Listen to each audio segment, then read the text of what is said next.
ce jeudi 21 mars. Donc, je suis accompagné de Romane, qui est la coordinatrice du réseau, qui est donc la référente pédagogique au niveau du réseau E2C, et à qui je vais donner la main et qui va se présenter. Tout à fait. Bonjour Julien, bonjour à tous. Merci déjà d'avoir prévu ce temps d'échange. Voilà, l'objectif c'est de partager un peu avec vous le partenariat et la co-construction qu'on mène en fait au quotidien avec Gérib Compétences. Donc voilà, je suis Romane Leclavard, je suis conceptrice pédagogique pour le réseau E2C France. Avant ça, j'étais formatrice. Ce qui fait que j'ai plutôt du coup une bonne connaissance, on va dire, du terrain pédagogique et aussi du public. Et donc ça m'aide beaucoup en fait dans mon travail qui consiste à construire pour les formateurs ou en tout cas à destination des équipes pédagogiques des outils et de les accompagner sur la démarche pédagogique, donc qui est l'APC, l'approche par compétences chez nous. Et donc on travaille ensemble avec Julien sur la construction en fait d'outils pédagogiques digitaux. Voilà. C'est ça. Ça fait Pour 2 ans que vous t'es en dire que arrivé, 1 an. Ça fait 1 an et demi, 2 ans que t'es ça arrivé, fait Romane, sur le réseau. un peu moins que ça, mais ça fait 1 an. Ça fait les 2 ans que je suis à l'E2C maintenant, mais ça fait 1 an que je travaille pour le réseau. C'est ça. Tout à fait. Super. Donc, Euh, en plein développement. Voilà. Tu peux peut-être Pour nous en vous en dire dire peut-être. Oui, bah un vas-y, peu je t'en plus prie. justement sur le réseau E2C pour recadrer un petit peu qu'est-ce que le réseau, depuis combien de temps il existe et nous dire quel public vous adressez, voilà, nous donner quelques chiffres et quelques repères par rapport à l'existence de ce joli dispositif qui est le réseau des E2C.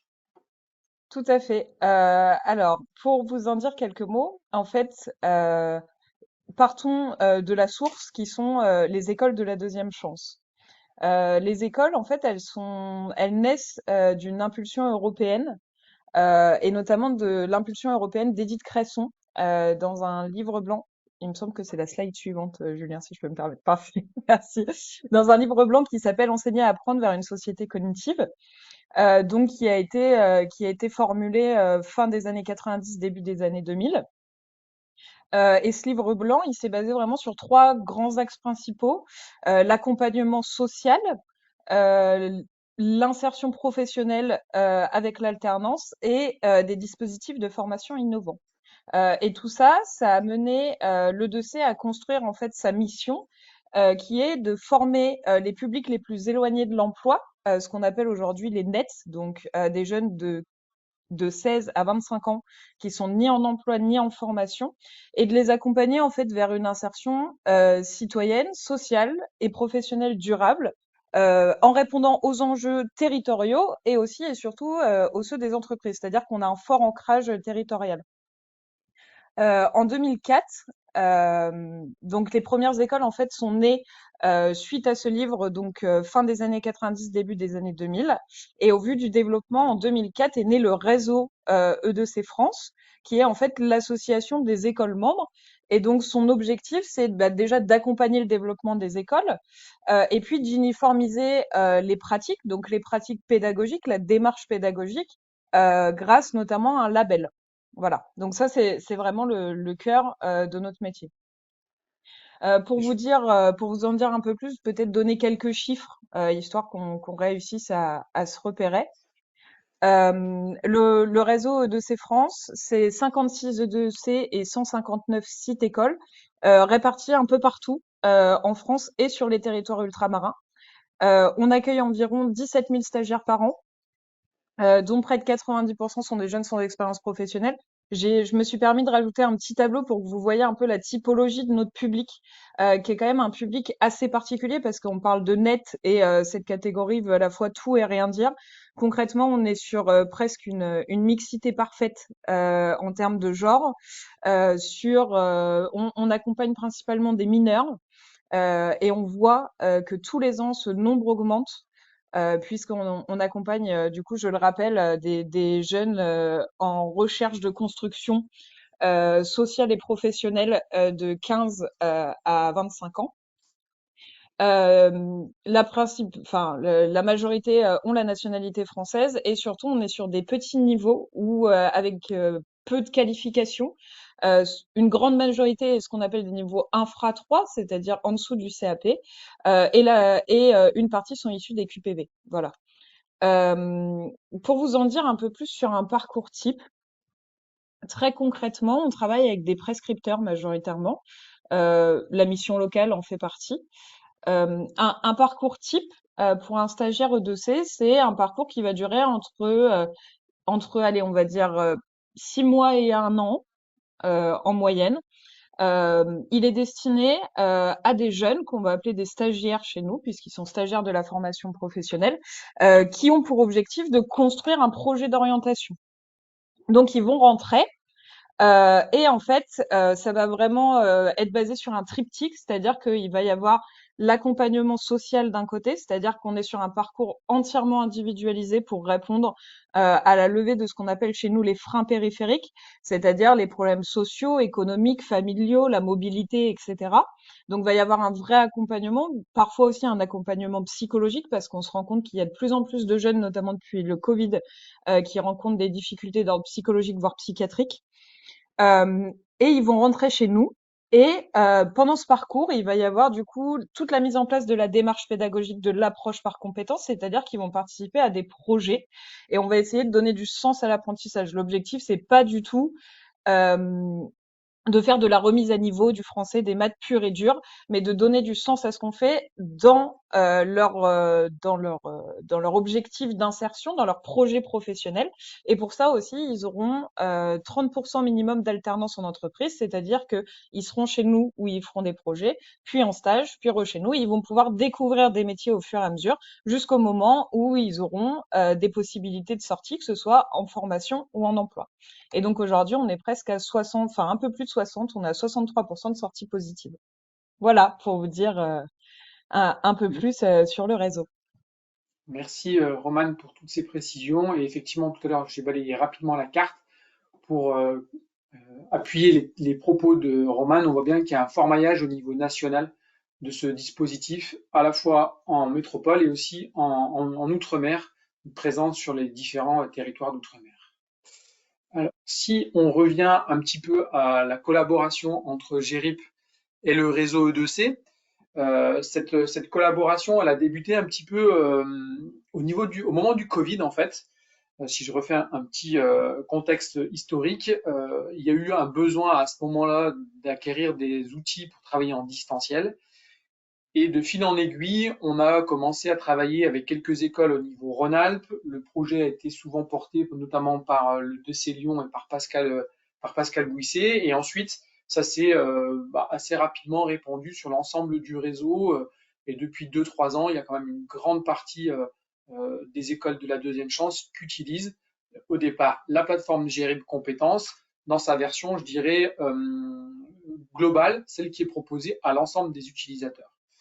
Et au fil de notre relation avec le réseau, on a échangé, on s'est rencontré à plusieurs reprises et il y a une demande qui a été soulevée de pouvoir peut-être adapter et concevoir quelques contenus spécifiques E2C pour l'ensemble du réseau. Donc moi, clairement, Roman, je voulais un petit peu que tu expliques aujourd'hui, c'est pourquoi, en gros, le réseau E2C a-t-il sollicité les équipes de gérer de compétences dans l'idée de développer un contenu spécifique et sur mesure. Merci Julien pour cette question qui est hyper pertinente et je dirais même avant de parler du contenu sur mesure, je tiens vraiment du coup à rappeler un peu la jeunesse. Donc comme tu le disais, c'était pendant le Covid. On a rencontré en fait un besoin d'accompagnement sur la FOAD, donc la formation en distanciel, et on était dans la recherche d'une solution qui soit innovante et qui soit aussi adaptée à notre public. Et ça, c'était vraiment le plus compliqué. Et en fait, GERIP, c'est vraiment ça que vous nous apportez. C'est que c'est adapté à notre public. Donc, pour rappel, on a des publics donc FLE, on a des publics niveau infra 3, on a des publics victimes d'électronisme. Donc, pour certains, n'ont jamais vu d'ordinateur. Donc, on partait vraiment de loin. Et GERIP, ça propose déjà aux formateurs de prescrire des parcours, donc d'individualiser le parcours. Donc ça rentre totalement chez nous, de mixer les supports d'apprentissage Donc il y a du motion design, du QCM, des vidéos, etc., de la découverte métier. On a de la vidéo sous-titrée, donc ce qui est hyper important pour des jeunes 10, par exemple. Et puis l'utilisation de badges, ça c'est beaucoup trop souvent sous-estimé. Et quand on parle avec les stagiaires, comme j'ai eu l'occasion de le faire encore un peu plus loin qu'il y a 2 semaines, de Gérip, ils nous disent oh c'est génial, on gagne des badges et pour des personnes qui ont été voilà qui sont décrocheuses, qui sont en dehors du système, c'est hyper important de se sentir valorisé dans leur apprentissage. Et voilà, en tout cas c'est tout ce que ça apporte et c'est pour ça aussi surtout que on a développé en fait des parcours sur mesure avec Gérip parce qu'on savait que on allait pouvoir s'aligner et que vous seriez en capacité en fait de vous adapter et de construire des choses qui nous ressemblent. Voilà. Et donc aujourd'hui, ces parcours, il y en a 16 qui durent environ 1 heure, plus ou moins 1 heure, et qui permettent, calqués sur notre référentiel de compétences dans le cadre de l'approche par compétences, donc un référentiel avec 35 compétences et 9 domaines, de travailler toutes les compétences du domaine de manière ludique sur la plateforme Gérip. Et ça, c'est vraiment très intéressant. Et on parle de sensibilisation à plein de sujets, des sujets de la vie quotidienne comme à du professionnel. Et c'est vraiment un prolongement en fait de notre accompagnement. Merci pour ces Euh, précisions, Romain. Est-ce que tu veux rajouter des choses sur cette naissance en fait de développement sur mesure ou on peut illustrer par deux types de contenus qu'on a décidé de mettre en avant les derniers parcours qu'on a développés. Est-ce que tu veux compléter ou on passe directement à ces parcours-là? Ouais. Eh ben, écoute, on peut tout à fait, comme ça, on rentre dans le concret, dans le vif du sujet, j'allais dire. Tout à fait. Du Alors, coup, il y a plusieurs parcours, et donc là, on va vous présenter les 2 derniers. Et qui vraiment rencontre un franc succès, il faut le dire, dans les E2C. Donc ça, c'est vraiment génial. Et ça, c'est vraiment des parcours sur mesure qui ont été co-construits à toutes les échelles au niveau de Gérip et avec nous, en fait, enfin, on est vraiment partenaire sur la co-construction de ce parcours. Pour vous dire quelques mots. Alors, pour vous raconter la jeunesse de ce parcours, notre objectif, c'était de sensibiliser les stagiaires de l'E2C au métier du durable de manière ludique et assez innovante. Et donc, on s'est entouré notamment de la SNCF pour travailler ce projet. Et puis, on a fait appel à Gérip. Très concrètement, voilà, on a pris le temps de prendre des réunions, d'exposer en fait les sujets. Il y a eu une vraie analyse de nos besoins et on est venu de là de discuter de 3 parcours, en fait 3 parcours en un, j'allais dire, donc qui mêlent en fait sensibilisation à l'environnement et découverte métier. Et donc on a un parcours gestion des déchets avec lié au métier d'agent de tri, un parcours sur la consommation d'énergie avec le métier d'installateur de pompe à chaleur ou de climatisation, comme vous préférez. Et le dernier sur la mobilité douce, avec le métier de conductrice de train. Et c'était très important que ce soit une conductrice et pas un conducteur, parce que encore une fois, l'objectif c'est aussi voilà de casser les idées reçues, casser les stéréotypes de genre. Et donc ces parcours, ils se construisent tous les 3 de la même façon. On va avoir une petite vidéo en motion design qui va sensibiliser en fait les stagiaires aux gestions des déchets, à la consommation d'énergie, etc. de manière générale à l'environnement. Et puis ils vont avoir des QCM derrière. Et après, ils vont pouvoir avoir accès à des interviews de professionnels en action qui présentent leur métier. Et ce qui était important, et là il y a eu un très bon choix qui a été fait de la part de Gérib, c'est que vraiment ils ont pris des professionnels où les stagiaires sont capables de s'identifier. C'est-à-dire que, Voilà, c'était pas enfin, des les acteurs, vidéos sont, c'était des vraies voilà, personnes qui jouaient leur propre rôle. La conductrice, c'est une vraie conductrice de train. L'installateur également, ils jouaient leur propre rôle, donc pour le coup, ils ne surjouaient pas et ils étaient vraiment dans leur élément. On les a filmés dans leur quotidien. Et je pense que ça se ressent sur les témoignages et je te laisse finir et on va les consulter un petit peu quand même sur la plateforme pour vous montrer à quoi ça correspond. tout à fait. Et je pense aussi enfin, vous le verrez dans les vidéos, mais cette envie de transmettre, euh, qui est assez bien faite, mais parce que aussi le storytelling de la vidéo, il a été bien écrit. Et ça, c'est le travail de Gérip au niveau de la conception. C'est vraiment, voilà, de proposer une vidéo, enfin, de proposer un storytelling et au final, le montage de la vidéo qui va faire ressortir finalement tous les aspects du métier sans faux semblant, en tout cas. Voilà, On peut sur ce peut-être parcours. lancer ce métier, ces métiers durables. Vous donner un ordre d'idée de à quoi ça correspond. Donc là, je sors du diaporama et je bascule sur mon compte formateur Gérib Compétences. Tu me confirmes que ça suit, Roman? On voit bien mon écran plateforme Gérib Compétences? Tout à fait, tout à Super. fait. Donc ici, je suis logué sur un compte formateur et vous voyez par exemple que pour le réseau E2C, on a ici la visibilité, le fait qu'on puisse accéder directement à un référentiel spécifique à travers cette vignette. Beaucoup de personnes qui suivent le webinaire ont accès aux autres contenus, mais vous n'avez pas accès, hormis si vous êtes euh, formateur dans une E2C, à ce référentiel-là. Quand je rentre dans ce référentiel, on retrouve bien tout la cartographie des domaines travaillés par le réseau E2C qu'on peut sélectionner et après avoir également en vision des sous-domaines. Donc là, si je recherche mes parcours, les derniers qui ont été développés, ils sont notamment dans agir dans son environnement et au travail. Je sélectionne toutes les activités et bon, vous connaissez, je pense, pour une grande partie le mode de fonctionnement. On trie un ensemble d'activités qui est la somme d'exercices et de parcours. Et c'est ici que je vais retrouver mon parcours. Par exemple, on l'a intitulé La mobilité douce. Je le sélectionne. Là, j'ai un descriptif de ce parcours qui est à nouveau rappelé. Et on peut voir les différentes étapes de ce parcours. Dans mon espace formateur, je vais pouvoir le lancer pour vous le découvrir ou je pourrais éventuellement après le prescrire, bien entendu, à un apprenant ou un groupe. Dans un premier temps, je vais lancer ce parcours. On va démarrer l'activité et très souvent, au départ, on a donc en fait une découverte de la thématique à partir d'une mise en situation, d'une petite vidéo introductive et ensuite on va passer à la découverte du métier, une mise en situation et à la fin, il y a même une petite fiche de réflexivité en conclusion. Donc là, je lance la petite séquence vidéo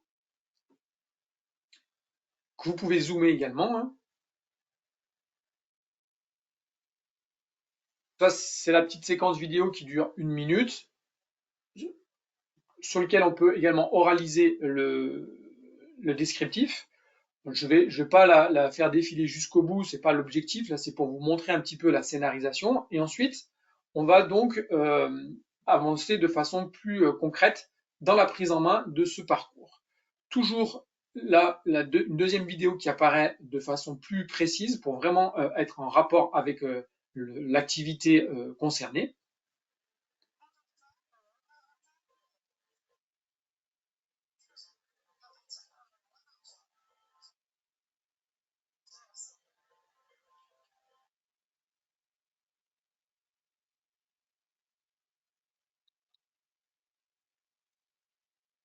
Là également, je ne vais pas aller plus loin, parce qu'on passerait trop de temps. Juste un petit aperçu également, comme l'a évoqué tout à l'heure Roman, on peut travailler avec un affichage de la transcription de la, de la bande, de la bande vidéo. Donc ça, c'est pour les publics en situation de handicap. Et ensuite, on va donc passer à l'exercice. Donc ici, on est en introduction avant d'être sur l'interview du conducteur de train ou de l'installateur de pompe à chaleur. On va avoir une dizaine de questions qui vont être posées avec une analyse de bonnes ou mauvaises réponses. En l'occurrence, quand on se trompe, on a également un petit commentaire qui nous indique ce qu'il aurait fallu répondre. Le questionnaire, l'analyse vidéo du conducteur train, je crois, arrive à la 10 ou 12e question. Donc, je vais m'y rendre directement pour vous montrer ce de quoi on parlait. Donc, vous voyez que ça se trouve ici, la partie 2 dans le parcours. Et ces parcours-là également, je peux le jouer sous forme, je vais directement moi par l'intermédiaire d'exercices pour que ce soit plus rapide. Je vous expliquerai un petit peu la différence tout à l'heure. Euh, je vais retrouver l'exercice concerné avec le conducteur de train. Il se trouve donc ici.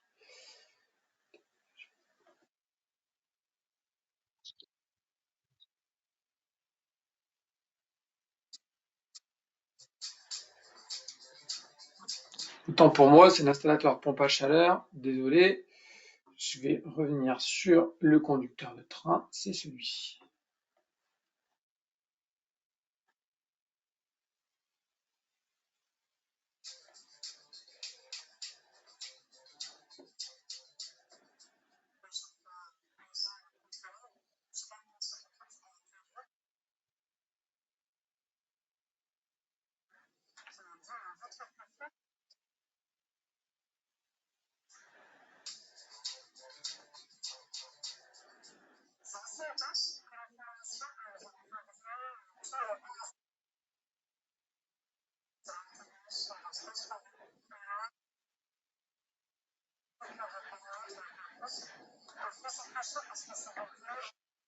Là également, je ne vais pas vous montrer toute la vidéo, ça vous donne un ordre d'idée. On est vraiment sur un film sur le terrain. Là, en l'occurrence, elle est en train de conduire un train de nuit, par exemple, et elle est interviewée. Et par la suite, elle va nous expliquer également quels sont les points déterminants dans son métier. Et on va donc poser des questions en lien avec cette petite vidéo qu'on vient de superviser. Et donc l'apprenant est amené à travailler sur une douzaine de questions par rapport à cette situation vidéo métier. Donc ça, c'est un premier type d'exercice où là, GRIP reste éditeur. Donc là, on travaille en co-conception, comme l'a décrit Roman tout à l'heure, sur des activités, des scénarios pédagogiques.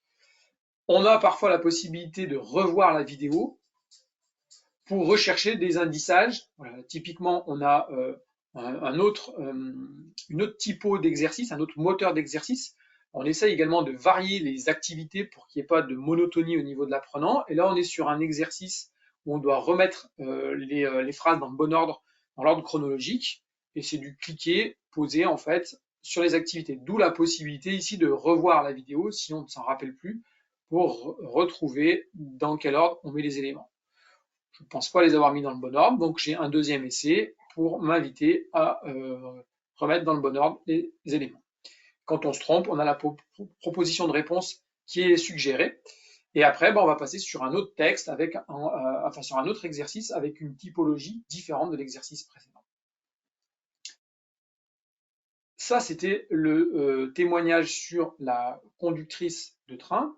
Et on a également sur un des autres métiers qui a été évoqué par Roman sur l'installateur de la pompe à chaleur. Donc là, je peux vous remontrer également, je l'ai lancé tout à l'heure rapidement, sa petite présentation. On est sur le même type de format en fait.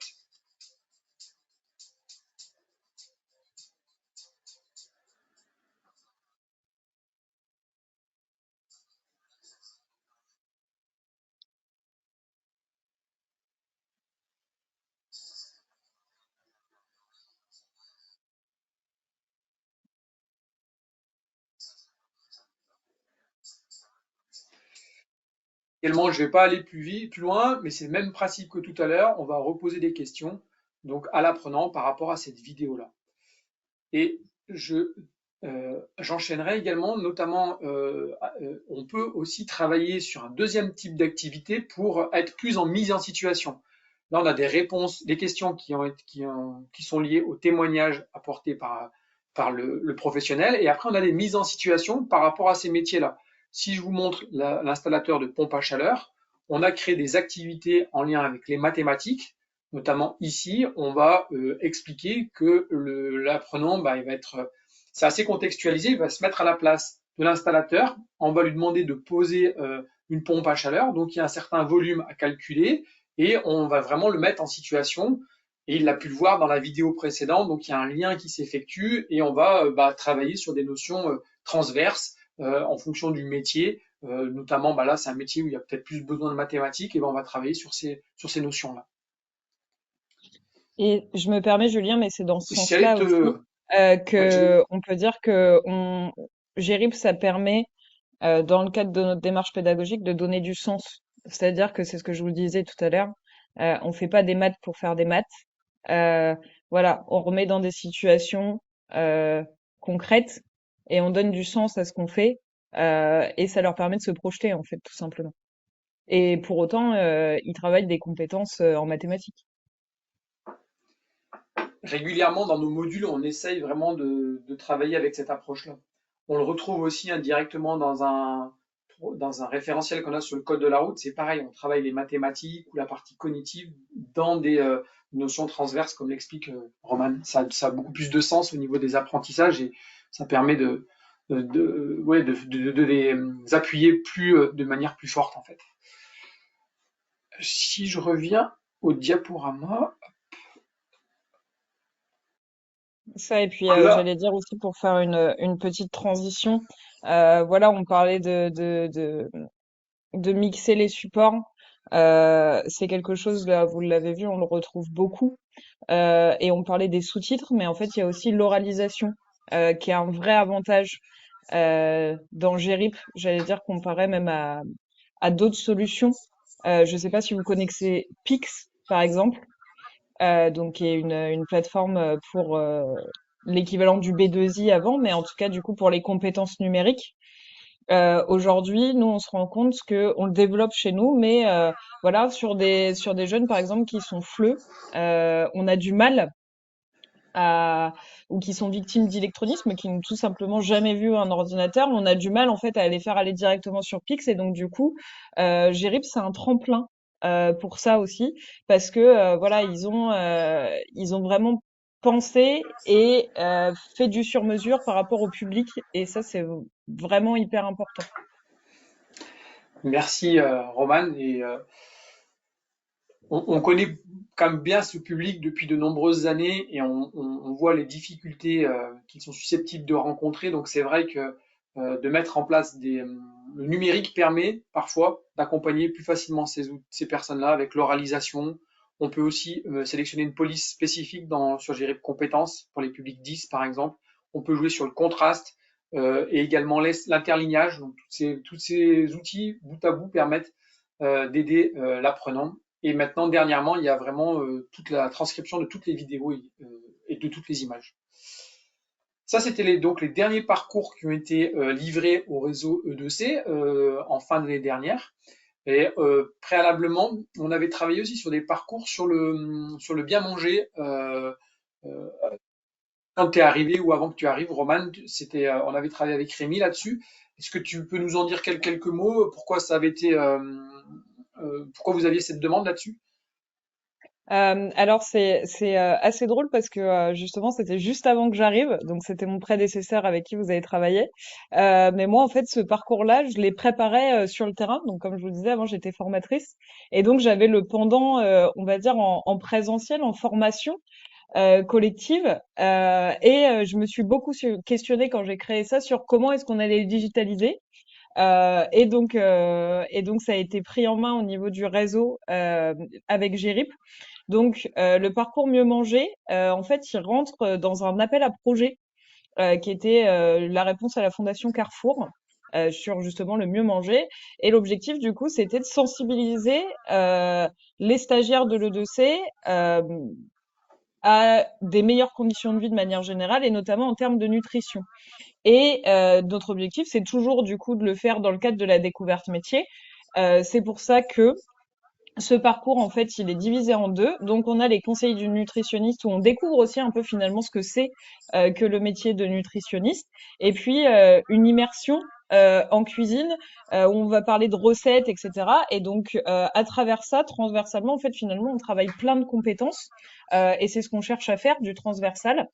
Et ce qui est très intéressant sur ce parcours, pour avoir questionné les E2C dessus, c'est que bah, Julien va vous le présenter, mais qu'en fait, il s'ancre vraiment dans le présentiel. C'est-à-dire qu'on reste pas que sur du digital, et que en amont, en fait, ils peuvent travailler avec Gérip. Et en aval, on va ancrer en fait toutes les compétences qu'ils ont travaillées, toutes les connaissances qu'ils ont eues de Gérip, vraiment avec des personnes physiques sur le terrain. Voilà. Donc en E2C. Eh bien, Julien, je te laisse présenter le parcours, ce sera peut-être un peu plus Ouais. parlant de. Bah là, on va Voilà. montrer quelques exemples sur une immersion en cuisine où il y a 7 compétences qui sont travaillées, celles qui apparaissent à l'écran, à travers du coup un parcours sur lequel il y a une soixantaine de questions, je crois, donc c'est quand même assez dense. Et à chaque fois, bien entendu, un apprenant a la possibilité de réussir le parcours en plusieurs étapes. Il n'est pas obligé de le faire d'un bloc, il peut le faire en 3 ou 4 sessions, il y a un enregistrement automatique et il reprend où il s'en est arrêté. Alors là, on va rentrer dans la cuisine.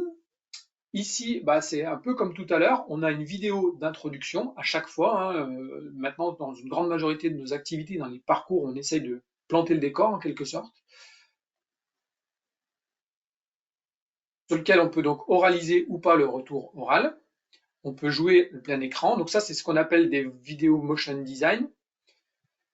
Pour que vous compreniez, c'est quelque chose que je vais évoquer tout à l'heure à la conclusion de ce webinaire. En termes de support, de médias, on peut on peut créer des vidéos motion design ou des vidéos témoignages, des vraies vidéos reportages, comme on l'a vu dans l'interview du conducteur SNCF. Ensuite, on va poser donc des questions. Est-ce qu'on connaît ces logos, par exemple? Qu'est-ce que c'est que le slow food, le fait maison? Et là, on fait des associations images et on va avoir du coup une soixantaine de questions pour travailler sur ces éléments-là qui ont été décrits dans la petite vidéo initiale en fait. Donc là, en fonction du niveau de l'apprenant, il peut solliciter le retour oral ou pas.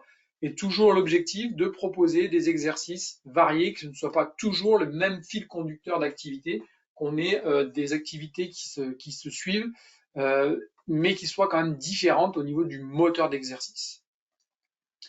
Donc là, on est par rapport à un chef de restaurant qui se demande de faire une commande en ligne et on lui pose la question, qu'est-ce qu'on doit privilégier, les 3 raisons pour privilégier un circuit court, pourquoi on aurait tendance à prendre cette option-là en fait.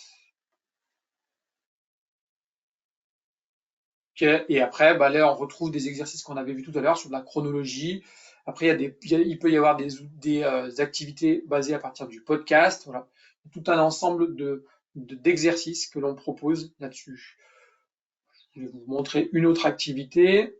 Hop, donc là, c'est des textes à remettre dans l'ordre, vous voyez, encore à nouveau. Et voilà, la dernière, je voulais vous montrer. Donc, il y a une photo qui apparaît, que l'on peut zoomer. Hop, et on va nous poser des questions là-dessus. Quelles sont les informations qui figurent sur ce document? Et là, on doit rechercher des indiçages dans un document du quotidien. Ça, c'est un des 2 parcours sur le bien manger. Et il y a le parcours aussi où on a l'interview de la nutritionniste qui a été également mise en place, où là, on va poser des questions dessus. Je vois que le chrono tourne un peu, donc je ne vais peut-être pas forcément le montrer parce qu'on a quand même déjà dépassé 35 minutes. Je vais revenir sur mon petit diaporama. Hop. Alors, tu veux compléter sur le parcours bien manger ou ça te semble convenable ce qu'on a présenté, Romane? Enfin, je pense que qu'on a fait le tour. Après, peut-être qu'il y aura des Ouais. questions, je vais dire en amont. Mais oui, je vois que le temps file et si on veut avoir le temps de Défiler prendre les jusqu'au questions, bout. peut-être que Ouais, tout à voilà. fait. Puis il nous restait une ou deux diaporamas. En fait, au niveau de la conclusion, ce que je voulais mettre en avant un peu, c'est savoir si vous êtes intéressé pour développer du contenu sur mesure, en fait, comment se met en place la collaboration. Romane, elle l'a un peu expliqué tout à l'heure, c'est qu'en fait, il y a un échange qui va se faire entre nos équipes pédagogiques et votre besoin. Donc au départ, il y a la création d'un environnement client, comme on l'a vu dans la plateforme tout à l'heure, je vous l'ai montré, il y a la vignette E2C. Donc, il pourrait avoir une vignette spécifique liée à votre environnement. Donc là, on a un peu de travail d'iconographie à faire et derrière, il y a éventuellement une arborescence et une indexation à créer par rapport à un référentiel potentiel. Et le gros du travail, donc ça c'est le volet technique, on va dire, et le gros du travail, il se déroule après vraiment sur la partie ingénierie pédagogique.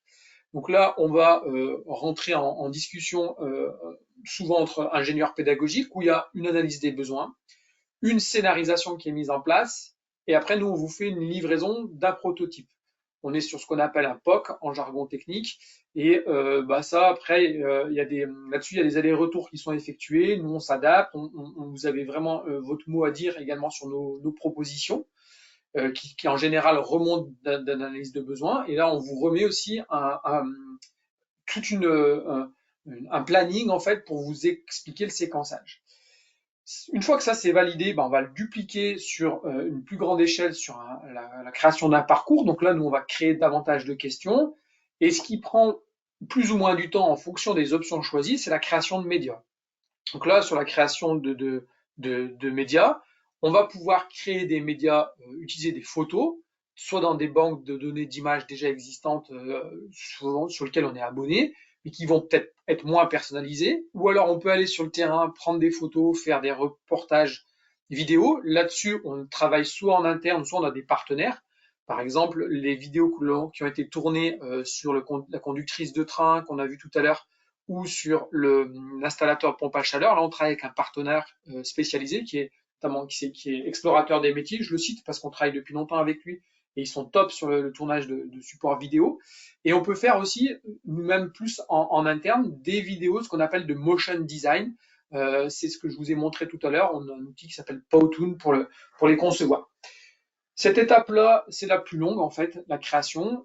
On va ensuite intégrer tout ça dans la plateforme, ce qui prend aussi du temps qui n'existait pas avant et vraiment maintenant c'est une obligation et nous c'est quelque chose auquel on tient, c'est la mise en conformité avec l'accessibilité. Ça c'est assez quand même chronophage à mettre en place. Ensuite, il y a un dernier aller-retour qui est fait avec le client, ce qu'on appelle la validation et le recettage, c'est-à-dire vérifier tout est bien OK là-dessus. Voilà un peu les étapes euh, par exemple, sur le parcours métier durable, les échanges ont duré combien, Roman? Un mois et demi, 2 mois à peu près, non? 2 mois, je dirais même. Oui, c'est ça. Et je dirais, parce que voilà, là, comme tu le disais, quand on parle d'ingénierie pédagogique, c'est souvent d'un ingénieur pédagogique à un autre. Et en fait, ce qui est assez agréable avec Gérif, c'est que on est vraiment au sens propre dans la co-conception. C'est-à-dire que dès qu'il y a quelque chose qui est fait, c'est renvoyé, c'est rediscuté, et on est vraiment dans un échange qui est continuel en fait. C'est-à-dire qu'à chaque étape, voilà, c'est pas au début on donne ses besoins et on a quelque chose de final et il faut le retoucher. Là, c'est vraiment à chaque étape du parcours, on échange ensemble et on voit si ça correspond ou pas, vers quoi on voulait aller, comment on avait imaginé les choses. Et voilà, c'est vraiment, bah, désolé de le redire, mais de la co-construction. Voilà, on écrit vraiment ensemble les choses. C'est ça, exactement. On est vraiment sur partenaire là-dessus et dans une analyse de besoin pour vous proposer quelque chose sur mesure. C'est ça. Ça, c'est le fil conducteur pour arriver à avoir quelque chose sur mesure développé et à des connaissances. Merci à tous. Encore une fois, grand merci Merci à Roman tous. et à Merci à bientôt vous. pour un prochain webinaire. Merci, au revoir. Au revoir.